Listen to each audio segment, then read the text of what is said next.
जी, अस्सलाम वालेकुम जी। मैं उम्मीद करता हूँ आप सब लोग बिल्कुल खैरियत से होंगे और आपका आज का दिन भी ट्रेडिंग के लिहाज से अच्छा गुज़रा होगा। तो पहले ज़रा मार्केट की समरी पे नज़र मारते हैं और उसके बाद आज जो 1-2 रिज़ल्ट आए हैं, फाइनेंशियल रिज़ल्ट, उन्हें भी देखते हैं। रिज़ल्ट इतने ख़ास अच्छे तो नहीं आए, लेकिन फिर भी चलिए नज़र तो मारना लाज़मी है। तो समरी को देखते हैं, तो आज मार्केट का जो लो था, बिल्कुल ही स्टार्ट में ही था तकरीबन। तो मार्केट बिल्कुल हमारे पास स्टार्ट हुई तो मार्केट ने हमारे पास स्टार्ट में ही लो बना दिया था। लो हमारे पास 47,000 और 893 का था। मार्केट 48,000 से नीचे गई थी एक दफा, लेकिन उसके बाद मार्केट ने गेन लिया और उसके बाद मार्केट लगातार हमारे पास गेन लेती गई और एंड पे मार्केट ने हमारे पास अच्छा वॉल्यूम दे दिया। वॉल्यूम बिल्कुल भी नहीं था मार्केट में, मुझे तो आज नहीं लग रहा था कि 100 वॉल्यूम क्रॉस हो, लेकिन जो ही मार्केट ने पॉइंट्स ऐड करना स्टार्ट किए हैं तो एंड पे वॉल्यूम अच्छा पड़ गया। तो वॉल्यूम ठीक है, कदरे बेहतर था, लेकिन उम्मीद से वॉल्यूम आज कुछ बेहतर पड़ गया है। कल जितना वॉल्यूम था मुझे तो लग रहा था कि आज कोई 70-80 मिलियन का वॉल्यूम होगा, 100 को क्रॉस नहीं करेगा, लेकिन किस्मत अच्छी थी कि 101 मिलियन का वॉल्यूम हमारे पास पड़ा है और बिल्कुल एंड एंड पे पड़ा है। जब मार्केट ने 12-1 के बाद रिकवरी लिया, एक के बाद, उसके बाद से हमारे पास वॉल्यूम पड़ना स्टार्ट हुआ और एंड तक वॉल्यूम पड़ता और अच्छा वॉल्यूम रहा, बेहतर था कल से। तो समरी में देखें तो आज मार्केट ने 180 पॉइंट हमारे पास ऐड कर दिए हैं। मार्केट का हाई हमारे पास 48,400 का था और लो जो था हमारे पास मार्केट का वो 47,900 का था। तो तकरीबन 400 पॉइंट्स का डिफरेंस है, वो मार्केट ने आज दोनों में डाल दिया। नीचे चलते हैं जी, टॉप परफॉर्मर्स में देखते हैं। तो टॉप परफॉर्मर्स में हमारे पास दीवान फारूक मोटर लिमिटेड। दीवान फारूक मोटर लिमिटेड में आज 25 मिलियन का वॉल्यूम पड़ा है। एक्सपेक्टेड इसका टारगेट था 17 तक जाएगा, लेकिन कल मैंने आपको बताया था कि इनकी इतनी परफॉर्मेंस इतनी अच्छी नहीं है, फंडामेंटली इतनी स्ट्रांग नहीं है, इनकी सेल्स इतनी अच्छी नहीं है, इस वजह से मे बी आज थोड़ा सा डाउन पड़ गया। जीएस बैंक की बात कीजिए तो जीएस बैंक पे आज 14 मिलियन का वॉल्यूम पड़ा है, अच्छा वॉल्यूम था, जीएस बैंक ऊपर जा सकता है। रिफाइनरी की बात करें पीआरएल की, तो पीआरएल का मेरा तो टारगेट 15 तक है कि 15 तक आएगा नीचे, लेकिन डे ट्रेडर की वजह से ये ऊपर नीचे होता रहता है। आज इसके ऊपर 12.5 मिलियन का वॉल्यूम पड़ गया डे ट्रेडर की वजह से। डे ट्रेडर इस शेयर में इतना घुसे हुए हैं कि वो इस शेयर को 2-3 दिन बाद निकाल देते हैं, शॉर्ट कर देते हैं। ओजीडीसी की बात की जाए, ओजीडीसी ने आज फिर एक शेयर 24 रुपए का गेंद दिया। मैंने कल आपको एक चीज बताई थी ओजीडीसी के बारे में और पीपीएल के बारे में, अगर ये शेयर 1.5-2 रुपए का गेंद दे देते हैं डाउन होने के बाद, तो इसमें कोई हर्ज नहीं है। ऐसा पहले भी होता रहता है, क्योंकि पीआरएल हो गया, ओजीडीसी सॉरी पीपीएल हो गया और ओजीडीसी हो गया, ये हमारे तगड़े शेयर हैं। पीआरएल तगड़ा शेयर नहीं है, लेकिन पीआरएल को डे ट्रेडर्स जो है ना वो शेयर को ऊपर ले जाते हैं। ऊपर नीचे सिर्फ डे ट्रेडर पीआरएल को लेके जा रहे हैं। ओजीडीसी और पीपीएल हमारे तगड़े शेयर हैं, तो वो अगर नीचे जाते हैं एक दिन, अगले दिन ऊपर चले जाते हैं। दो के 9 मिलियन इस पे वॉल्यूम था ओजीडीसी में और 7-7.5 मिलियन हमारे पास पीपीएल पे वॉल्यूम था। डब्ल्यूटीएल की बात की जाए, आज वॉल्यूम हमारे पास थोड़ा नॉर्मल था, 6.8 मिलियन का वॉल्यूम था और आज इसने प्राइस जो इसकी रुकी है 1.20 पे रुकी है, बिल्कुल कल की प्राइस के मुताबिक रुकी है। तो एक्सपेक्टेड है कि ये 1 पॉइंट अगर आती है 15 पे तो यहाँ इसके अंदर बंदा पोजीशन बना सकता है। वैसे तो पोजीशन 1.20 पे भी बनती है, क्योंकि अच्छा शेयर है, वॉल्यूम इस वॉल्यूम पढ़ने वाला शेयर है, लोग इसमें बड़ी ट्रेडिंग करते हैं। बैंकल फलाह की बात की जाए तो बैंकल फलाह पे आज तकरीबन 6.5 मिलियन का वॉल्यूम था, 0.26 का अप दिया है और आज इसकी प्राइस जो है वो 42.77 पे क्लोज हुई है। निशात दुनिया पावर लिमिटेड को देखा जाए तो आज इसने अच्छा गेन दिया है, वॉल्यूम भी इस पे 6.5 मिलियन का था। सी एनर्जी की बात की जाए 3.39 पे क्लोजिंग दी है। अब इसने जो डाउन दिया था वो इसने अच्छा खासा डाउन दिया हुआ है 3.7080 से, तो अब मेरे ख्याल में ये थोड़ा बहुत ऊपर जा सकता है, लेकिन अगर लॉन्ग टर्म की बात की जाए, लॉन्ग टर्म ये शेयर नीचे आ रहा है। एलपीएल अब मैं कुछ नहीं कहूंगा, जिन्हें मैंने एलपीएल के बारे में सबको बता दिया था कि 12-15 रुपए का शेयर है, कचरा शेयर है। आप लोगों ने इसी शेयर को 30-32 में खरीद लिया डिविडेंड के पीछे, 15 रुपए के डिविडेंड के पीछे। अब डिविडेंड के चक्कर में आप लोग जो लाश खाएंगे ना, फिर 2 साल आप भुगतते रहेंगे, 2 साल आप बैठे रहेंगे 10-15 हजार का वॉल्यूम लेके। अब क्या किया जाए, अब इस शेयर में फंस गए हैं। कोई बात नहीं, आप लोगों ने फंसना है, मैंने जब ऑलरेडी आपको बताया हुआ था कि ऐसे शेयर में जाने से जरा ग्रेज किया जाए, लेकिन आप लोगों को ये बात रास नहीं आती है। आप लोग कहते हैं कि बस गेन आई किसी ना किसी तरीके से, गेन के चक्कर में जब फंस जाते हैं ना तो फिर बंदे को पता लगता है। अगर टॉप 10 सेक्टर की बात की जाए तो कमर्शियल बैंक ने आज सबसे ज्यादा पॉइंट ऐड किए हैं, वॉल्यूम इसमें सबसे ज्यादा था। उसके बाद ऑटोमोबाइल सेक्टर, हमारा ऑटोमोबाइल असेंबलर हो गया। आज दीवान फारूक मोटर लिमिटेड में वॉल्यूम अच्छा था, तो उसी वजह से ये सेक्टर चल गया। पावर जनरेशन निशात वालों की वजह से हमारा चल रहा है और एचयूबीसी की वजह से चला है। टेक्नोलॉजी एंड कम्युनिकेशन में आज हमारा सिस्टम हो गया, तो आज मेरे ख्याल में ये सारे आज इसके शेयर चले हैं, तो अच्छा शेयर चले हैं आज इसके। रिफाइनरी ने भी अच्छा परफॉर्म किया, ऑयल एंड गैस ने परफॉर्म किया हमारा सारा। उसके बाद टेक्सटाइल हो गई और देन केमिकल हो गया, सीमेंट हो गया और ऑयल एंड गैस, तकरीबन ये सारे शेयर आज अच्छे चले हैं। फर्टिलाइजर आज मेरे ख्याल में इतना खास नहीं चला, तो फर्टिलाइजर की कुछ वजूहत है, वो आगे जाके देखेंगे। टॉप 10 सिंबल की बात की जाए तो दीवान फारूक मोटर लिमिटेड पे जो वॉल्यूम था वो आज हमारे पास 25 मिलियन का वॉल्यूम था। कल से मेरे ख्याल में थोड़ा सा कम। जेएसबीएल की बात की, बल्कि कल मेरे ख्याल में वॉल्यूम काफी कम था, आज ज्यादा है। जीएसबीएल पे आज 14-15 मिलियन का वॉल्यूम पड़ गया है। पीआरएल पे देखें 12-13 मिलियन का पड़ गया है। ओजीडीसीएल पे 9 मिलियन का। अब देखें ये 3 शेयर उठा लें, पीआरएल हो गया, जेएसबीएल हो गया और दीवान फारूक मोटर लिमिटेड हो गया। 25 इस पे और 14 इस पे, 40 ये हो गया और 40 और ये हो गया जो हमारे पास 52-55 मिलियन का वॉल्यूम जो है आपके सिर्फ इसने डाला, 3 शेयर ने डाला है। बाकी आपके टोटल जो शेयर है ना उनका वॉल्यूम आप खुद देख लें। फिर टोटल 101-102 मिलियन का वॉल्यूम है केएसई 100 में, तो देख लें बाकी का वॉल्यूम क्या है। ये 10 शेयर के अगर आप वॉल्यूम निकाल लें, बाकी तो आपकी मार्केट ने कुछ परफॉर्म ही नहीं किया है। डब्ल्यूटीएल पे वॉल्यूम ठीक है, बेहतर था। बैंकल फलाह पे होगा, निशात चुनिया पावर लिमिटेड हो गया, सीनर्जी हो गया और एलपीएल हो गया। एलपीएल पे अब जो फंसे हुए हैं वो फंसे रहे, फिर अब क्या कह सकते हैं। मैंने तो उन्हें सजेस्ट कर दिया था कि डिविडेंड की तरफ ना जाएं। डिविडेंड के 15 रुपए की तरफ शेयर जब 20 पे गिर जाएगा, फिर 15 की तरफ आएगा तो फिर आप देखते रह जाएंगे। तो बहरहाल एक्सपेक्टेड था यही एलपीएल में। जो लोग घुस गए हैं अब क्या कह सकते हैं उन्हें, ऑलरेडी मैं तो उन्हें बता चुका था। अब वो मुझसे कहेंगे इससे कैसे निकला जाए, अब वेट करें फिर, और क्या। डिविडेंड लेना है तो फिर नुकसान तो खाना पड़ेगा ना। सर्किट ब्रेकर की बात करते हैं।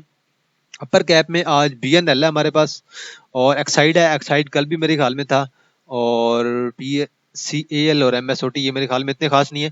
लोअर कैप में शायद कोई एक दो हो, देख लेते हैं, फिर भी होने चाहिए वैसे। पीआईसीटी आप देखें, पीआईसीटी के बारे में आपको ऑलरेडी बता चुका था कि पीआईसीटी में ना घुसा जाए।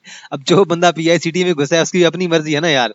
वो मुझे रोज कहते हैं, कमेंट्स में कहते हैं कि यार पीआईसीटी के बारे में बता दे। मैं उन्हें कहता हूँ यार पीआईसीटी का अगर तुक्का चल रहा है, अब ये नीचे गिर गया तो फिर आप लोग फंस जाएंगे, फिर कहेंगे अब यार नीचे कैसे निकला जाए। 35 से 172 की रेंज है, एक मंथ की रेंज है कि आप इसकी। ये शेयर 36 से 38 से चला है और आपको इसने कहां तक गेंद दे दी है। ये अगर 6 मंथ की देखें तो यहाँ से नीचे आ जाएगा। ये देखें 36 से शेयर चला 38 से, और अभी ये शेयर आपको गेंद दे चुका है जी तकरीबन यहाँ पे जाके ये 95 का। अभी भी आप लोग कहते हैं कि शेयर में घुसा जाए। अल्लाह के बंदो आप लोग फंस गए हो ना, अभी शेयर में फंसते रहो। आज इसने 7 रुपए का दे दिया है, आज लोअर लाख लग गया है, कल एक और लोअर लाख लग गया ना ये वाला, आप लोग देखते रह जाएंगे। फिर आप लोग कहेंगे कि यार अब शेयर से निकला कैसे जाए। तो यार आप अपनी खुद थोड़ी अकल यूज कर लिया करो, ऐसे शेयर में क्यों घुसते हो जो स्टेबल ही ना हो। या तो स्टेबल चीज में घुसो ना यार। आप लोग बगैर देखे बगैर सोचे समझे शेयर में घुस जाते हो, फिर फंस जाते हो। आप पीआईसीटी में आप लोग फंस गए हो और एलपीएल में आप लोग फंस गए हो फ्री में डिविडेंड के चक्कर में। यार डिविडेंड लेना है तो किसी अच्छे शेयर की तरफ जाओ यार, ऐसे शेयर की तरफ जाओ। आप अनएक्सपेक्टेड शेयर की तरफ जा रहे हो। अब ये शेयर आप देखें 6 मंथ की, तो इसकी जो एवरेज प्राइस है वो 12 से 15-16 है। ये देखें, ये 13 और ये 16, ये 12 से 13-16 के दरमियान मूव कर रहा है। आप लोगों ने 32 पे ले लिया। अब फिर आप वेट करो, फिर या तो फिर आप निकल जाओ शेयर से। अभी अभी अच्छा मौका है, निकल जाओ।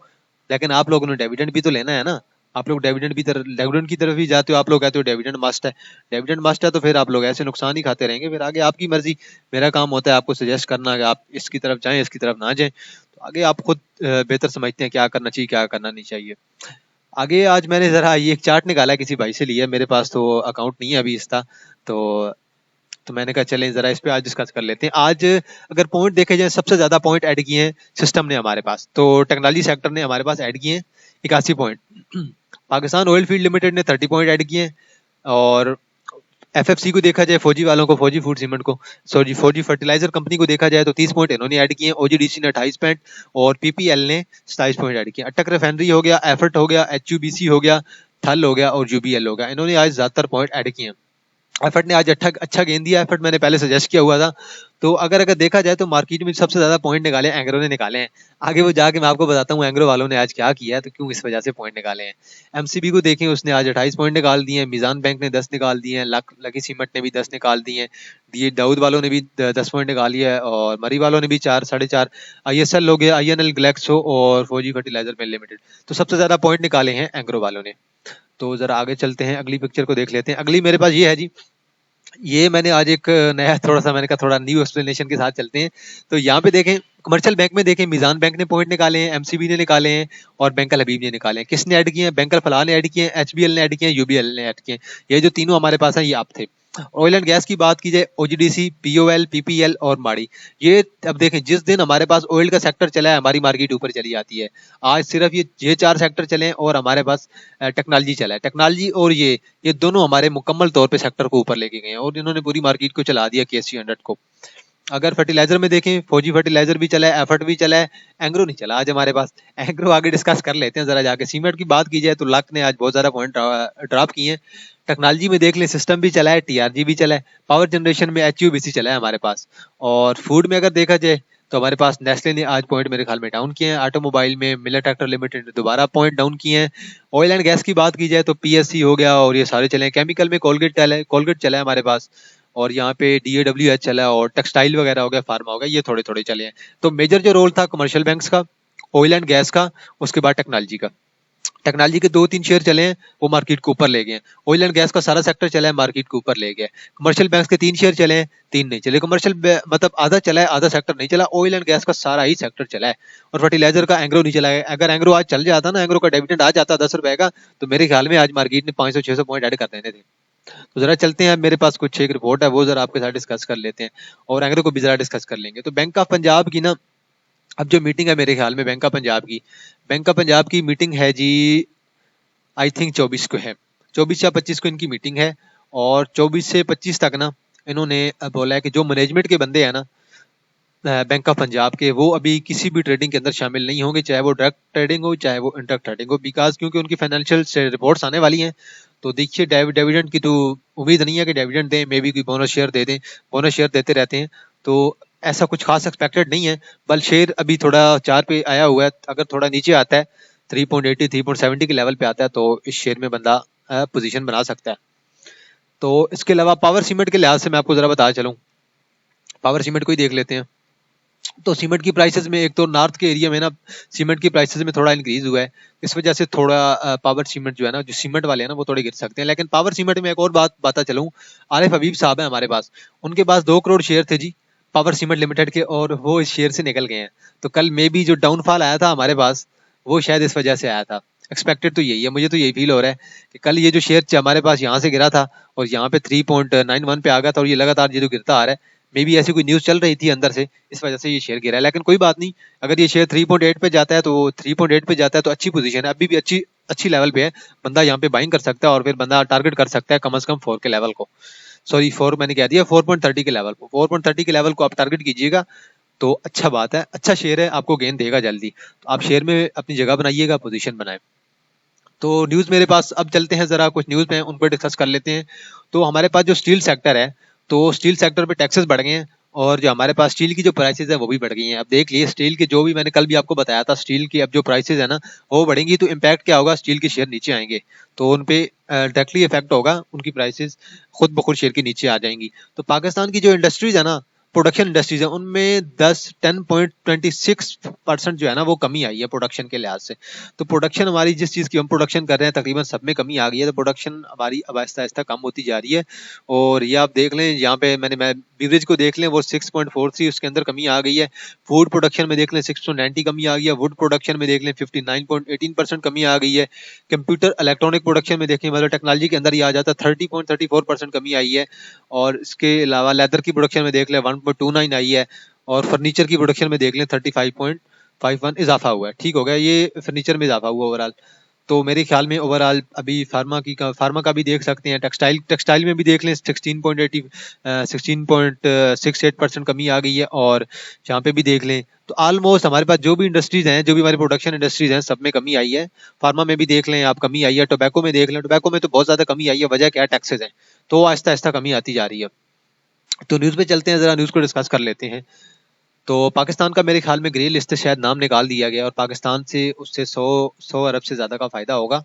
तो ये न्यूज़ आ रही है सुनने में, तो अच्छी बात है, पाकिस्तान को फ़ायदा होगा, कुछ पैसे आएंगे, कुछ मुनाफा होगा, तो कुछ इन्वेस्टमेंट भी आएगी, आहिस्ता आहिस्ता से इन्वेस्टर आएंगे बाहर से। तो अभी करंटली वाकया हुआ था, तो मेरे ख्याल में ये एक देख लें आप, रिलीजियस वाकया, तो मेरे ख्याल में, मैं तो ऐसे वाकये को सपोर्ट नहीं करता, चाहे पाकिस्तान हो, चाहे इंडिया हो, चाहे अफगानिस्तान हो, चाहे अमेरिका हो, चाहे लंदन हो, जहाँ भी हो, ऐसे वाकये नहीं होने चाहिए। जब आपने पाकिस्तान के झंडे में 2 रंग डाल दिए हैं, तो आप उसमें भंग क्यों डाल रहे हैं? जब आपने ग्रीन और वाइट कलर ऐड कर दिया, तो अब आप उसमें भंग तो ना डालें ना। आप ऐसी हरकतें करेंगे तो फिर इम्पैक्ट तो बुरे ही आएंगे ना, लोगों को क्या असर जाएगा आगे। आपकी मुल्क के हालात देखें, और आप अपने कारतूत देखें, आप काम ऐसे कर रहे हैं, लोग कैसे आपके पास इन्वेस्टर आएंगे? तो इम्पैक्ट तो जाता है ना, रोज कोई ना कोई धमाका कर देते हैं, और ऐसी हरकतें करेंगे तो फिर इम्पैक्ट नेगेटिव ही जाएगा। तो आगे चलते हैं जी। अगर 2023 में देखा जाए तो सरमायाकारी में 77% की कमी आई है। तो वजह यही है कि जब हुकूमत गिरती है तो कमी आती है। तो जब हुकूमत गई थी इमरान खान की, पीटीआई की, तो उसके बाद सरमायाकारी में कमी आई है और ये बात सच है, इसमें कोई शक नहीं है, सरमायाकारी में कमी आती है।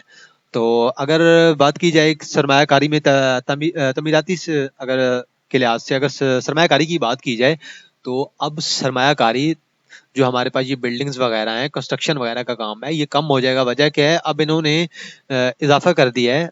जो हमारे पास सरिया होता है, जो बिल्डिंग में इस्तेमाल होता है, उसकी कीमत में 10 रुपए का इन्होंने इजाफा कर दिया है। सीमेंट में इन्होंने इजाफा कर दिया है और सरिये में इन्होंने इजाफा कर दिया, तो इम्पैक्ट तो नेगेटिव ही आएगा ना। अब देखें, स्टील में भी कमी आ रही है, इधर से स्टील भी गिर रही है, आपकी प्राइसेस गिर रही हैं। स्टील का सेक्टर आपका वैसे भी तबाह हुआ पड़ा है और इसके अलावा सीमेंट का सेक्टर आपका अब डाउन ही होगा मजीद थोड़ा सा। फर्टिलाइजर सेक्टर ऑलरेडी डाउन है। अब देखें, डॉलर मजीद महंगा हो गया, लोग अब डॉलर की तरफ जा रहे हैं, लोग मार्केट से निकलकर डॉलर की तरफ इन्वेस्टमेंट जा रहे हैं। तो लोग अब डॉलर बाय कर रहे हैं, लोग कह रहे हैं मार्केट से निकलो, मार्केट में अब कुछ नहीं रहा, मार्केट में वॉल्यूम नहीं है, मार्केट अब नीचे की तरफ जा रही है। लोगों का अब जो शौक था ना वो अब खत्म हुआ पड़ा है, इन्वेस्टमेंट जो है वो नहीं कर रहे हैं, लोग वेट में है कि मार्केट अपनी जब सपोर्ट पे आएगी तब बाई करेंगे। तो ये एक रीजन होता है, जब डॉलर बढ़ता है ना तो लोग मार्केट को छोड़कर डॉलर की तरफ जाते हैं, और ये तब होता है जब स्टॉक मार्केट आपकी कमजोर पड़ रही होती है। तो इम्पैक्ट होगा, नेगेटिव इम्पैक्ट आ रहा है अभी भी। तो इधर से देखिए, सोने की कीमत में इजाफा करती है, तो हर चीज तो आपकी बढ़ रही है, इन्फ्लेशन बढ़ रही है, बेचारे लोग कहाँ जाएंगे, हर चीज तो आप महंगी करते जा रहे हैं। तो न्यू गवर्नमेंट आई है, उनका तो कसूर ही नहीं है, जो पिछली गवर्नमेंट गुजरी है उनका कसूर है। न्यू गवर्नमेंट को तो ब्लेम करना वैसे ही है, वो तो बेचारे फंसे हुए हैं, वो तो बेचारे एस्टेब्लिशमेंट ने ला के खड़ा कर दिया है, वो क्या करें, उनके बस में तो कुछ नहीं है ना अब ऐसा बंदा होने गए। तो चलिए जरा चलते हैं KSE 100 को देखते हैं। तो KSE 100 इंडेक्स मैंने कल भी आपको एक चीज सजेस्ट की थी कि कोई खास मूवमेंट नहीं आ रही इसमें। मैं अभी चाह रहा हूँ कि ये दोबारा नीचे आए 47-46 हजार की तरफ, लेकिन वजह यही है, एक ही रीजन है, ये एक ही जगह पे स्टिक किया हुआ है। कभी एक सेक्टर चल जाता है, कभी एक सेक्टर नहीं चलता। जिस दिन सेक्टर चल जाते हैं, दो मेन भारी भरकम सेक्टर चल जाता है, मार्केट को ऊपर ले जाते हैं। ये मैंने कल भी आप लोगों से यही बात डिस्कस की थी। कभी ये 70 को टच करता है, कभी ये दोबारा 65 पे आता है, 64 पे आता है, फिर 70 के करीब जाता है, फिर 64 को आता है। अब आज दोबारा ऐसे थोड़ा सा ऊपर चला गया, कल अब दोबारा एक कैंडल ऐड कर देता है, फिर दोबारा ऊपर चला जाएगा, फिर नीचे आ जाएगा। तो मार्केट साइडवे चल रही है, मार्केट देख लेना एक ही ट्रेंड के अंदर चल रही है। तो मैं तो अभी भी कहता हूँ कि मार्केट जो है ना वो 46 हजार की तरफ आए। मैं 46 हजार पे स्टिक हूँ इस रेड कैंडल पे। तो रेड कैंडल को टच करे, मैं तो कहता हूँ 46 हजार की जो सपोर्ट है, हमें मार्केट इस सपोर्ट पे लेके आए। लेकिन 46 हजार से पहले मार्केट को 47 हजार पे स्टे करना है। लेकिन मार्केट 47 हजार क्या, 46 हजार क्या, 47 हजार की तरफ ही नहीं आ रही। तो कम से कम 47 हजार पे आए, फिर 46 हजार का नाम लेंगे। अभी कल एक्सपेक्टेड है, मे बी कल अगर अगर थोड़ी सी ऊपर चली जाती है, 200-400 पॉइंट ऐड कर देती है, डाउन कर देती है, तो कोई बात नहीं। ये अभी चल रही है, फाइनेंशियल रिपोर्ट्स आ रही हैं, तो मार्केट कुछ खास नहीं हमारे पास है ऐसी। वॉल्यूम देख लें, 102 मिलियन का वॉल्यूम था, कल का वॉल्यूम 103 था, 104 था, आज वॉल्यूम दोबारा कम हो गया। तो वॉल्यूम यहाँ से हमारे पास से कम होना स्टार्ट हुआ है और लगातार कम होता जा रहा है। यहाँ से वॉल्यूम हमारा डिक्रीज होना स्टार्ट हुआ है और लगातार देख लें वॉल्यूम कम ही हुआ है। वॉल्यूम कभी बढ़ा नहीं है इस एरिया के दरमियान, इस जोन के दरमियान। आप मुझे कभी बता देना कि वॉल्यूम ने अच्छा परफॉर्म किया ओवरऑल, तो मुझे ऐसा नहीं लगता कि वॉल्यूम ने परफॉर्म किया हो। तो KSE 100 के बारे में ऐसा कुछ खास नहीं है। तो जरा मैं बेसिकली और तो कुछ नहीं करना चाहूंगा, मैं टेक्निकली ज्यादा डिस्कस नहीं करूंगा। मैंने जो कल जो शेयर देखे थे ना, मैं जरा उनके बारे में आज जरा शेयर को देख लेते हैं, आज उनमें क्या कमी आई है। तो मैं KSE 100 के ना, KSE आल के जो शेयर है ना, मैं वो सारे शेयर जरा उठा देता हूँ, तो उन शेयर को जरा डिस्कस कर लेते हैं। तो पहला शेयर हम दीवान फारूक मोटर लिमिटेड को देख लेते हैं। आज इसने तकरीबन 1.15 पैसे का हमारे पास डाउन दिया है।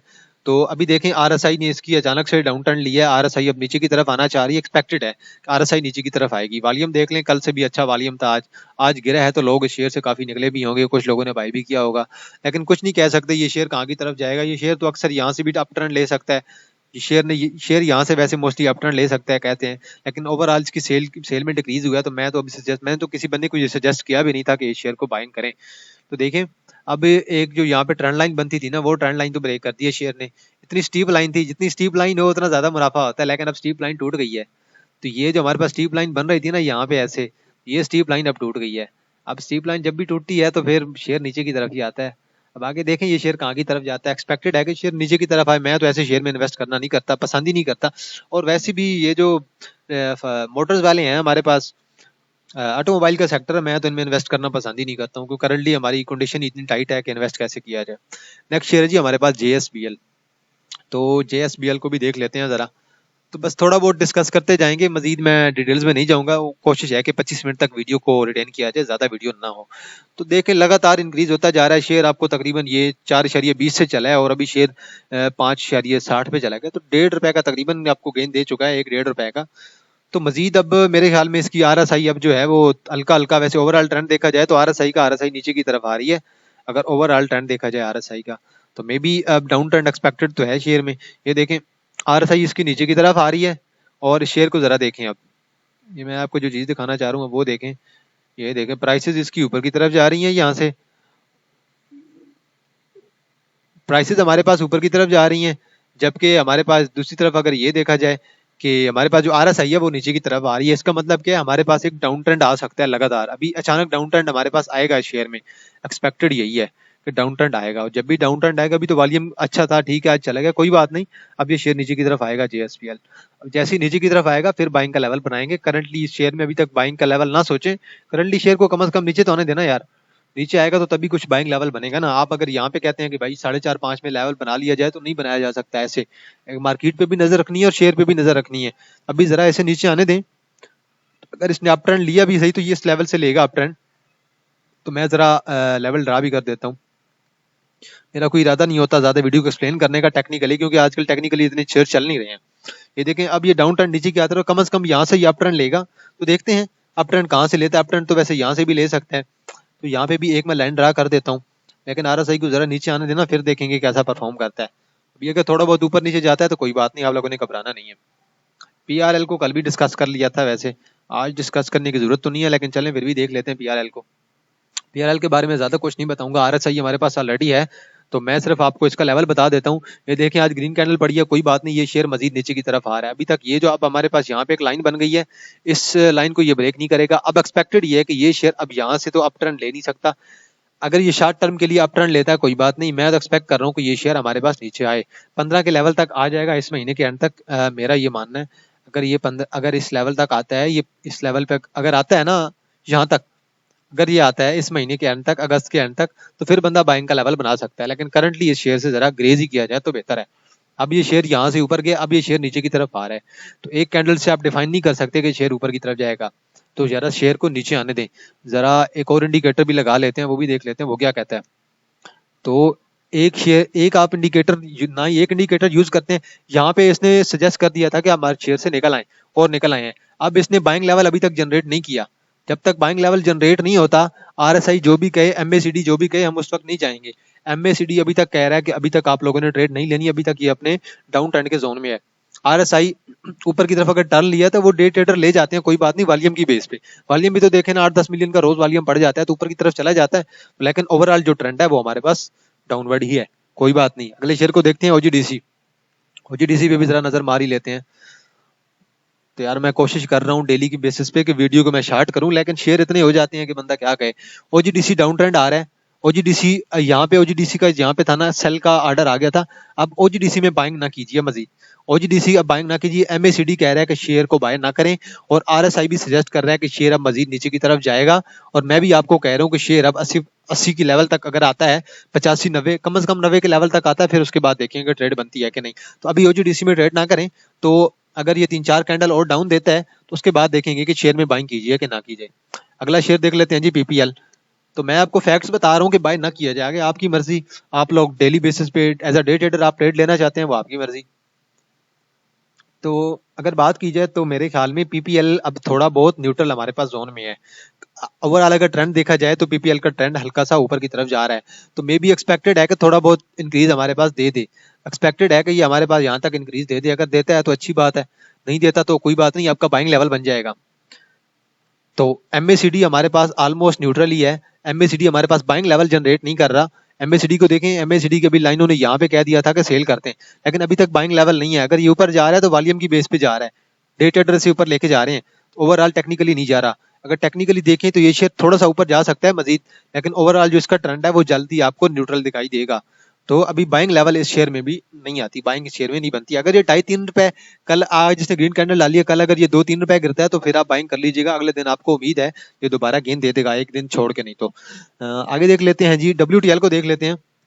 या WTL के बारे में मैं कुछ खास नहीं कहने वाला। WTL कल ही लेवल पे है, आज इसने कुछ भी गेन नहीं किया, कैंडल ऑलमोस्ट सेम डली है, आज कैंडल उल्टा डाउन डली है। तो कल की कैंडल इंपॉर्टेंट है, कल अगर यहाँ पे ग्रीन कैंडल पड़ गई तो इसका मतलब है कि अब इंक्रीज जाएगा। तो मैं यहाँ पे सजेस्ट कर देता हूँ कि कल की जो कैंडल है उसका वेट कीजिएगा। कल की जो कैंडल है वो बहुत जरूरी है।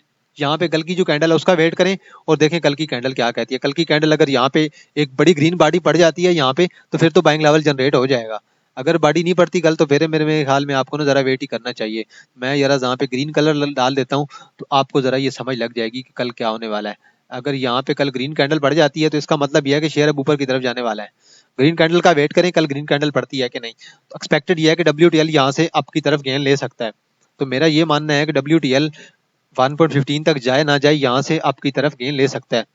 यहाँ से आप लोगों ने टारगेट रखना है WTL को बेशक आप लोग बाय कर लें यार, कुछ नहीं होता, 5-10 पैसे से कुछ नहीं होता। आप लोग पता नहीं छोटी छोटी बातों पे टेंशन ना लिया करें। इतने लोग PICT में फंसे हुए हैं तो उन्हें कुछ नहीं हुआ, तो लोग PICT में फंस गए, LBL में फंस गए हैं और सल में फंसे हुए हैं और बड़े बड़े शहरों में फंसे हुए हैं। तो मेरे ख्याल में एक्सपेक्टेड है। अब ये देखें, ये जो जोन है ना इसका आहिस्ता आहिस्ता MACD का जो डाउनवर्ड जोन है ये आहिस्ता आहिस्ता खत्म हो रहा है। तो अब ये देखें 3-4 दिन अगर इसी पोजीशन पे स्टे करता है तो फिर आपको अपवर्ड एक्सपेक्टेड है कि ये देगा। अभी देखें कल की कैंडल और परसों की कैंडल अगर ये थोड़ी सी भी पॉजिटिव डालता है तो फिर अपने 140 की 1.40 की तरफ ये शेयर जाएगा। अगले शेयर पे चलते हैं जी। और अगला शेयर है हमारे पास बैंकल फला। बैंकल फला के बारे में मैं तो नहीं कहूंगा किसी को जाए यार, बहुत ज्यादा रिस्क है शेयर में। अगर मार्केट ने 2-3 हजार पॉइंट डाउन करना स्टार्ट कर दिया ना, अगर ब्लड बाथ अगर स्टार्ट हो गया तो फिर आप कहेंगे नहीं यार बहुत गंदे फंस गए हैं शेयर में।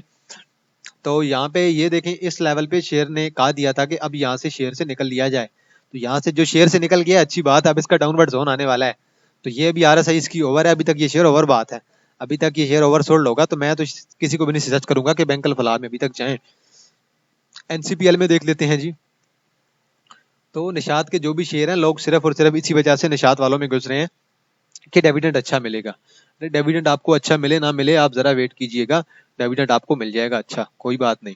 डिविडेंड की तरफ जाएंगे तो फंस जाते हैं। अब देखें इसकी जो RSI है ना हमारे पास MACD, वो कह रहा है कि ये मजीद ऊपर की तरफ जा रहा है। तो एक्सपेक्टेड है कि NCPL थोड़ा ऊपर की तरफ जाएगा। अभी तक ये शेयर भी ओवर बात है। RSI को देखें, RSI हमारे पास 79 पे, वॉल्यूम को देखें, वॉल्यूम डेली बेस पे पड़ रहा है। तो मेरे ख्याल में ये शेयर मजीद ऊपर की तरफ जाएगा। निषाद चुनिया पावर लिमिटेड, जब तक डिविडेंड नहीं आता ये शेयर ऊपर की तरफ जाने वाला है। सी एनर्जी को देख लें। सी एनर्जी मैंने आपको बता दिया था कि इस लेवल पे बाय कीजिएगा, लेकिन अगर आपने कल भी इस शेयर पे उस वैल्यू पे बाय कर लिया था कोई बात नहीं। ये अभी भी अपनी इसकी जो ट्रेंड लाइन है वो बरकरार रखा हुआ है, ट्रेंड लाइन को अभी भी इसने ब्रेक नहीं किया। यहाँ पे इसने सेल का ऑप्शन दे दिया था हमारे पास। मैं नहीं कहूंगा कि अभी इसको बाय किया जाए, अभी इसका जो जोन है वो चलने वाला है। यहाँ से अब नीचे जितनी रेड कैंडल हमारे पास पड़ती जाएंगी, रेड जोन, वो हमारे पास सेलिंग जोन होगा। तो अभी सेलिंग जोन है, अभी मेरे ख्याल में ये आपकी तरफ नहीं जाने वाला, जरा वेट कीजिएगा, शेयर को भी नीचे आने दें। तो मैं आपको लेवल, कल आपको मैंने वीडियो में लेवल बता दिए थे कि इसे कहाँ किस लेवल पे बाय किया जाए। तो जरा वेट कर दें, सबर का फल मीठा होता है। कम से कम 3 का लेवल आप लोग ध्यान में रखिएगा, 3 के लेवल पे आता है तो फिर बाइंग लेवल बना सकते हैं, लेकिन करंटली जरा वेट कीजिएगा। अभी अभी बाइंग बनाने की जरूरत नहीं है सी एनर्जी में। अगर डे ट्रेडर की बेस पे ये डेली अगर ऊपर चला जाता है तो कोई बात नहीं, वॉल्यूम की बेस पे जा रहा है, ओवरऑल कुछ नहीं है शेयर में। LBL की बात कर लेते हैं जरा। LBL के बारे में मैं आप लोगों को कुछ सजेस्ट नहीं करूंगा, दोबारा मैं इतना कह रहा हूँ कि अब जो लोग डिविडेंड के पीछे गए हैं ना, ये 15 डिविडेंड के पीछे, अब देखे 3 हमारे पास ग्रीन कैंडल रेड कैंडल पड़ गई है ना, अब कैंडल पे कैंडल पड़ती जाएंगी। अब ये जो इतना बड़ा गैप मारा है ना इस शेयर ने, अब ये दोबारा इसी लेवल पे आना है इसने। अब ये आएगा ना 12 से 15 रुपए के शेयर पे, फिर आपको पता चलेगा। ये देखें यहाँ पे अब ये इस लेवल पे बोल दिया हमें सेल कर दिया जाए LPL को यहाँ पे सेल कर दिया गया। ये हमारे पास जो रेड जोन है ना ऊपर वाला अपर जोन है, ये खत्म होने वाला है, कल की कैंडल हमारे पास मुकम्मल खत्म हो जाएगी। तो आज ही इसने बता दिया कि अब इस शेयर से निकल जाए। तो मैं भी आपको यही कह रहा हूँ, अब इस शेयर से निकल जाए तो बेहतर है। डिविडेंड के लिए चक्कर में बैठे हैं तो ठीक है, डिविडेंड लें, फिर फंसे रहेंगे शेयर में। आपको ये नहीं समझ आती कि ये शेयर 12-15 से चला है और शेयर आपको पहुंच गया 32-35 पे। कोई डबल शाह चल रहा है क्या यार पाकिस्तान में? स्टॉक मार्केट में डबल शाह कुछ भी नहीं होता, आप लोग डबल के चक्कर में मार खा रहे हैं।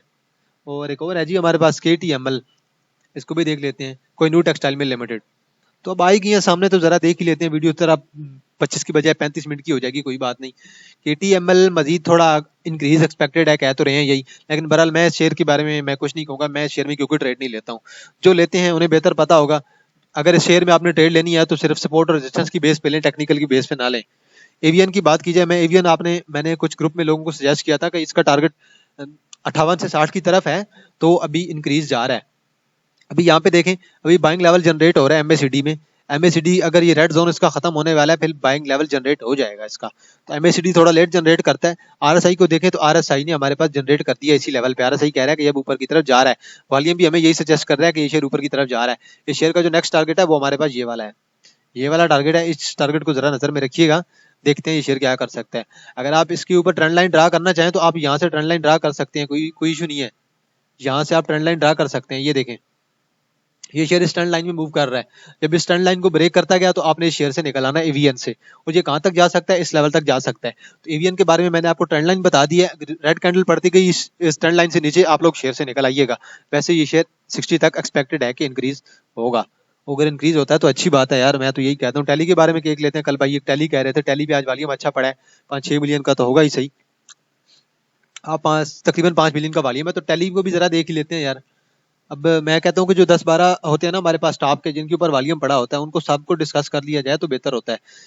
आप लोग कहते हैं कि वॉल्यूम भी बेस पे ट्रेड ली जाए कि ना ली जाए। तो टैली को देखें, टैली अभी तक ये अपने नेगेटिव जोन में, न्यूट्रल जोन में है। अभी करंटली 3-4 कैंडल इसे और लगेंगी, 3-4 कैंडल के बाद ये अभी ऊपर की तरफ जाएगा। तो एमएसीडी कह रहा है कि अभी ये न्यूट्रल जोन में, अभी इसे बाय ना किया जाए। तो एमएसीडी के मैं आपको बता रहा हूँ, एमएसीडी ने अभी बाइंग लेवल जनरेट नहीं किया। जब ये रेड यहाँ तक पूरी हो जाएगी हमारे पास लाइन, उसके बाद जब इंटर होगी आप ट्रेंड की तरफ, ऊपर की तरफ एक लाइनिंग बनना स्टार्ट हो जाएंगी कैंडल सी, फिर बाइंग लेवल बनेगा। अभी बाइंग लेवल नहीं बन रहा है। अभी ये देखें साइडवे चल रहा है हमारे पास। तो टेली कार्ड की तरफ मैं अभी नहीं कहूंगा बाइंग करें।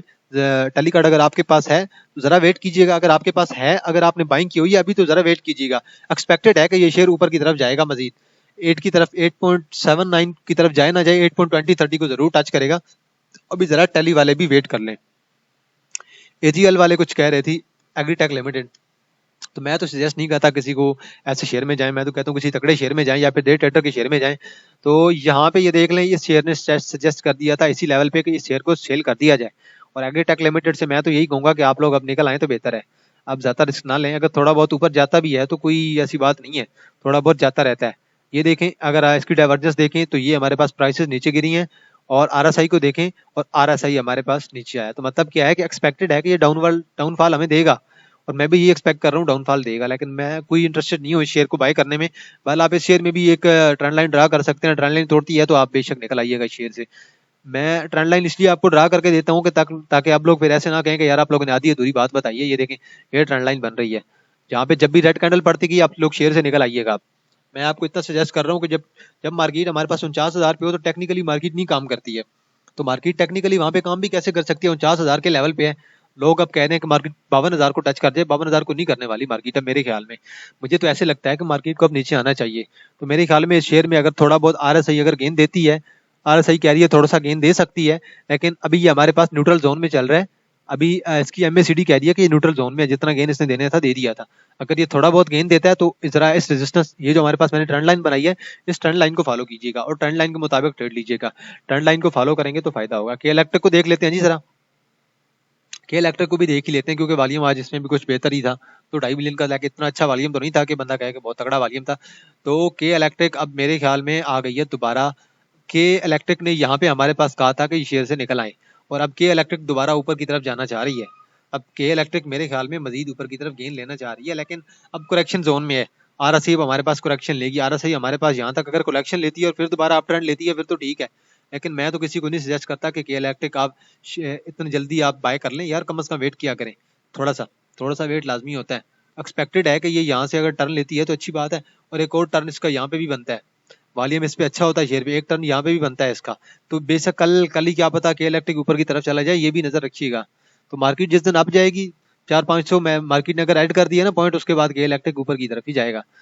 तो वो एक्सपेक्टेड है। अच्छा कुछ खास नहीं है मार्केट में अभी। मैं तो नहीं कहूंगा कि आप के इलेक्ट्रिक में जाएं यार। कम से कम 2 के लेवल का वेट कीजिएगा, 2 के लेवल के बाद बाइंग कीजिएगा। अगर जिनके पास है उनके लिए मैं सजेस्ट कर रहा हूँ कि जरा सा वेट कर ले। मे बी ये शेयर ऊपर की तरफ जाए, मे बी 2.40 के लेवल को, 2.45 के लेवल को टच करे। टच तो वैसे इस कैंडल ने भी कर दिया था उस दिन, 2.41-45 को टच करके आ गई थी लेकिन क्लोजिंग इतनी अच्छी नहीं थी। और ये देखें इस कैंडल ने उस दिन टच किया था 2.45 को। मैंने कहा था कि टच करेगी, क्लोजिंग देगी, लेकिन क्लोजिंग नहीं दी लेकिन टच किया था। तो मे बी कल टच करके बेशक रेड कैंडल बढ़ जाए, कोई बात नहीं। तो आप लोग ऑर्डर लगा के रख दिया करें अपने हिसाब के मुताबिक। तो जो ही आप ऑर्डर लगाएंगे उससे आपको फायदा होगा। तो ऑर्डर जो लगाना होता है ना वो अच्छा होता है। ऑर्डर लगा के रख दिया करें, बाकी ट्रेड आपकी बन जाएगी। तो आज के लिए इतना है जी, यही मेरे नज़र में न्यूज़ थी। मैंने कहा आपके सामने जरा एक्सप्लेन कर दूं, और टेक्निकली भी मैंने जरा नज़र डाल दी है। तो टेक्निकली मेरा कोई मूड नहीं होता, लेकिन फिर भी मैं कहता हूँ कि यार काफी लोग मुझे ग्रुप में कह रहे होते हैं कि टेक्निकली बता दे शेयर का, बता दे शेयर का, तो मैं कहता हूँ जरा वीडियो में डिस्कस कर लेते हैं। तो मैं आपको ये दिखाना चाह रहा था कि कुछ लोग मुझे कह रहे थे कि पीएसएक्स में अकाउंट कैसे खोला जाए, तो मैंने कुछ आधा घंटा पहले एक वीडियो ऐड की है। उसमें मैंने जीएस बैंक का जीएस ग्लोबल के पास अकाउंट कैसे खोलना है, और इसके अलावा जी अस्क्री बैंक हो गया, और आरिफ हबीब हो गया, एकडी हो गया, और बीएमए कैपिटल और जीएस ग्लोबल का मैंने ऑनलाइन आपको बताया कि अकाउंट कैसे ओपनिंग करना है। आप ये वाली वीडियो देख सकते हैं और आप आसानी से अकाउंट ओपन कर सकते हैं। इसके अलावा अगर आपने मेरा व्हाट्सएप ग्रुप नहीं ज्वाइन किया तो आप लोग कम्युनिटी में जाएं, और कम्युनिटी में नीचे जाके देखें, यहीं पे एक मैंने व्हाट्सएप ग्रुप का लिंक ऐड किया हुआ है। ये व्हाट्सएप ग्रुप का लिंक रहा, आप यहाँ से जाके व्हाट्सएप ग्रुप के लिंक को ज्वाइन कर सकते हैं। और कुछ लोग मुझे काफी लोग कह रहे थे कि यार प्रीमियम ग्रुप स्टार्ट करें, तो प्रीमियम ग्रुप मैं आपको दोबारा बता दूं, मैं प्रीमियम ग्रुप स्टार्ट करूंगा, लेकिन मैं स्विंग्स के लिहाज से ट्रेडिंग करवाऊंगा। मैं कभी भी डेली बेस पे ट्रेडिंग नहीं कराऊंगा। अगर डेली बेस पे किसी ने करनी है तो मैं शेयर सजेस्ट कर दिया करूंगा, आपकी मर्जी, आप उस पर ट्रेड ले ना ले। तो करंटली मार्केट हमारे पास अच्छे लेवल पे है। मार्केट को मेरे ख्याल में थोड़ा सा नीचे आना चाहिए। मार्केट अब साइडवे चल रही है, तो मार्केट जैसे ही नीचे आती है तो इंशाल्लाह बाइंग लेवल बनेगा। तो आज के लिए इतना है जी। मेरी नजर में जो शेयर थे मैंने आपको एक्सप्लेन कर दिए। अगर आपकी नजर में कोई शेयर होगा तो आप मुझे कम से कम जुमरात से पहले जुमरात की रात तक मुझे शेयर आप कमेंट सेक्शन में बता दिया करें, या मुझे व्हाट्सअप कर दिया करें इनबॉक्स में। तो मैं जुमे और हफ्ता इतवार की जो वीडियो होगी उनमें मैं इंशाल्लाह टेक्निकल एनालिसिस की लॉन्ग वीडियो लेकर आऊंगा। इस दफा एक्सपेक्टेड है कि मैं तकरीबन 15 की बजाय 30 शेयर को उठा लूं, 30-40 शेयर को उठा लूं, तो इकट्ठा उन पे 1.5-2 घंटे का एनालिसिस कर लूं। तो आज के लिए इतना है जी। इंशाल्लाह आपके साथ दोबारा मुलाकात होगी एक नई वीडियो के साथ। तब तक अपना ख्याल रखिएगा। अल्लाह हाफिज।